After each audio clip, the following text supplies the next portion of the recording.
One is fraud prevention measures are only necessary for online transactions. That's an absolute myth. While online transactions are a common target for fraudsters, fraud can actually occur in other areas, such as in-person transaction, phone scams, or identity theft. So organizations need to think outside the box and have a bit more of a 360 view, map it back to their operating model, their different channels of serving the customers, and make sure that the fraud practices are cohesively covering all of them. Another myth is when it comes to fraud, it's only about somebody's going to steal my identity. That's actually not true.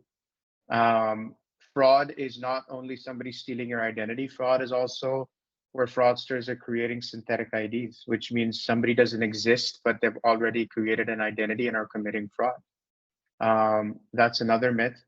And then the third one, um, it's hard to say if it's a myth or if it's just expectation setting per se, but the business needs to understand their appetite for risk, um, which means that you cannot be one and done.